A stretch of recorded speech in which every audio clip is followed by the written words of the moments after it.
Composing Gloves here, and today we're going to be talking about a future-based lead and breaking down exactly how I made it. So let's go ahead and first listen to the track. The lead is in the drop, so if you want to skip ahead just to hear the lead, you can do that. But here's the track. It's about 1.5 minutes long. Here we go. That night began my formal relationship with death. My death. And it also began my long run as a patient. It's a good word. It means one who suffers. So I guess we're all patients. To rethink and redesign how it is we die. So, let's begin at the end. For most people, the scariest thing about death isn't being dead. It's dying, suffering. It's a key distinction. Now, another great thing about necessary suffering is that it is the very thing that unites caregiver and care receiver. Human beings. This, we are finally realizing, is where healing happens. Yes, compassion. Literally, as we learned yesterday, suffering together.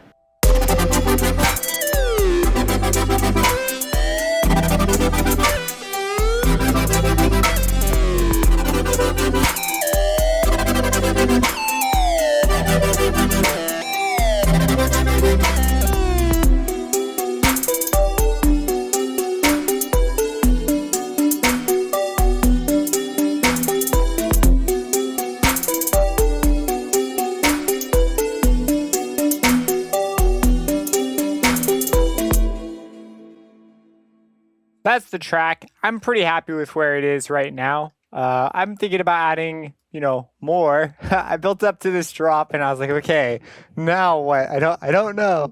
Let's go ahead and dive into the patch itself. So I'm going to give a general overview of the signal flow. That way, if you want to replicate something like it, you can. And then we'll get into the specifics of how this patch works. So I'm going to sort of go through it twice, but the first one's going to be like a bird's eye view that contains more principles than anything, because I think that's more helpful for people.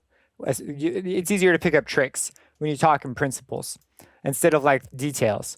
So first up, we have our signal source. You might think it's a square wave. You could get something very similar with a square wave. It's actually this just the first couple harmonics.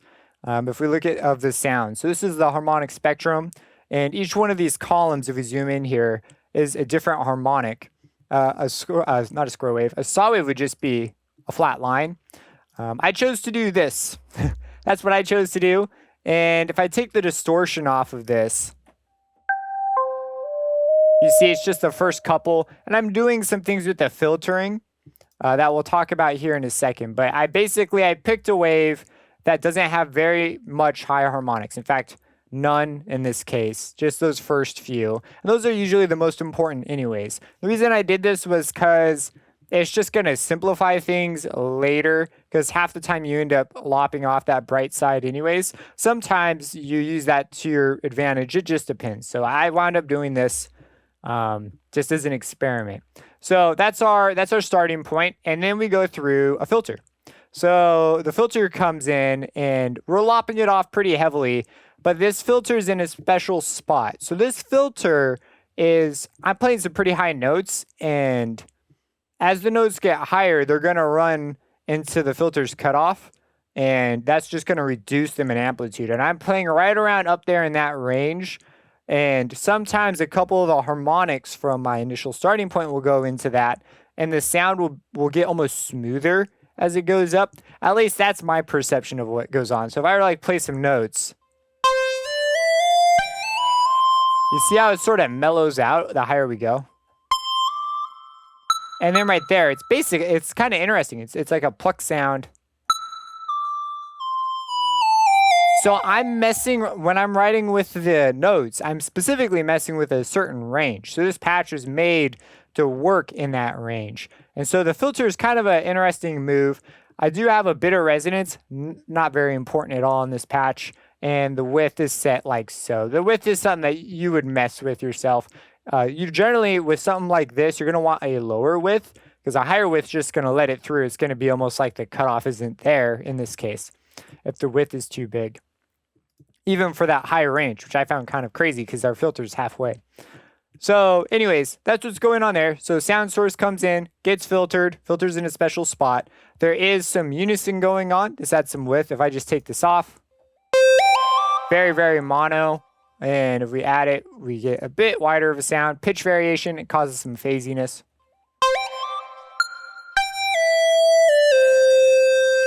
And this move actually isn't as impactful other than the stereo image. Just makes it suddenly wider. You actually don't hear very much phasiness just because of how high we're playing.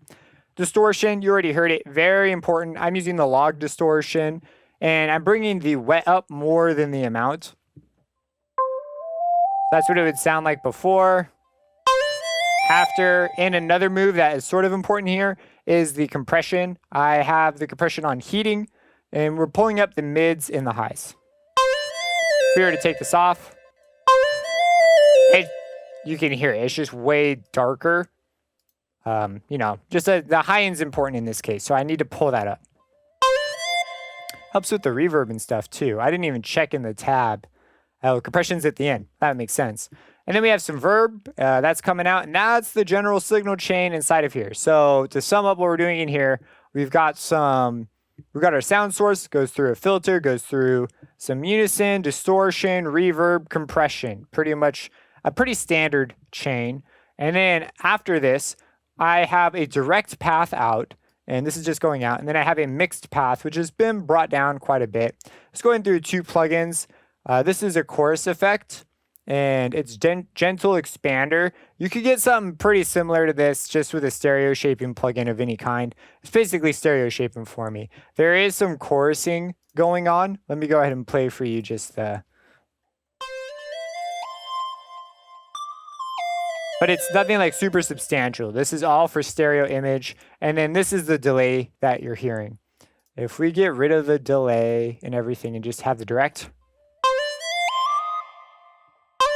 that's it. So when we add the additional shape and this little bit of stereo width, we essentially get back our patch. So pretty interesting though, because you would think this is mostly a chorus, but in this case, really just there for stereo widening. They have this nifty left-right difference. You could get a very like a phase left, phase right. You could do something super similar with the Fruity Stereo Shaper. I believe that's the one. We've also got an offset here. Both these lines are active, and so this is going to cause a bit of phasing, but because our sound's so high, it doesn't really matter. And that is the patch in a nutshell. I can't remember if I did anything in the chain. Nope, that's it. That's all of it. So let's go ahead. Let's talk about the automation, because there's some key automation here you're probably wondering about. And it's this guy in particular. And let's see. Is it that guy? I don't think it is that guy, actually. Yeah, it is that guy. So when it turns on, it's doing a detune. Because I listened to it before without it, if we just have it like pure.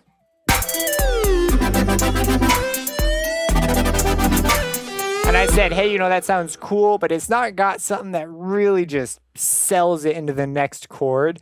And that's what I was kind of hunting for.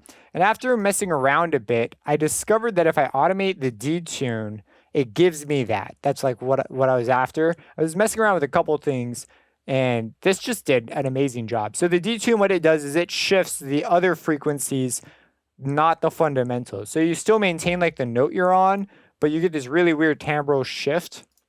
And I'm automating the octaves. So I'm actually bringing it down because this is a division. So it's bringing it down in octaves, and that's just what I'm doing. That's all that's going on there. And it just ended up producing this really, really nice, like sort of gritty effect that I really like. Like right here, we hit our two notes, and then we have that, and I'm trying to get it on the slides because that's where, to me, it made the most sense musically.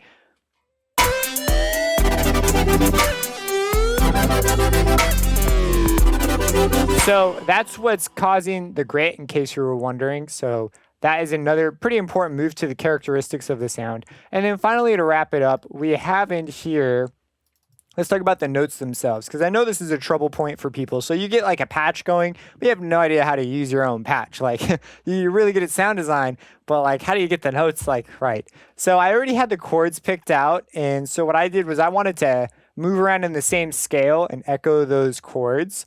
And so I have a recurring theme, which is 2 16th notes followed by a big bend. And this bend, it had to be a longer bend. So this is the bend note. So it bends down to here. And if I just play this so you can sort of see.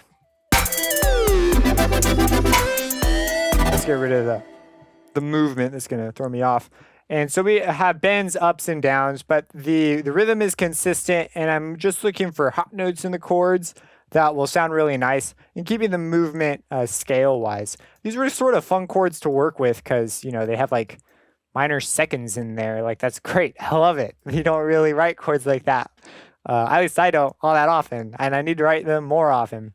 Over here, we have a chord change, and that's another thing that I think, if you could get a really, really solid chord progression going, you see we open up a lot right here. It really opens up the doors for what you're able to do. So it's actually all the same chords, just being voiced differently. And if let's just listen to that. Now, knowing everything you now know about the patch, just see what you can hear now that you didn't before, perhaps about the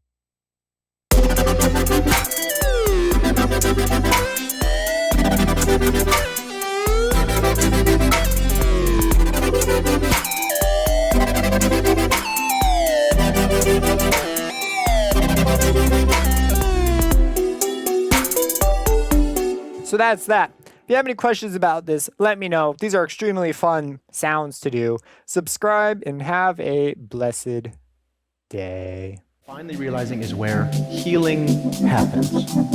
Yes, compassion. Literally, as we learned yesterday, suffering together.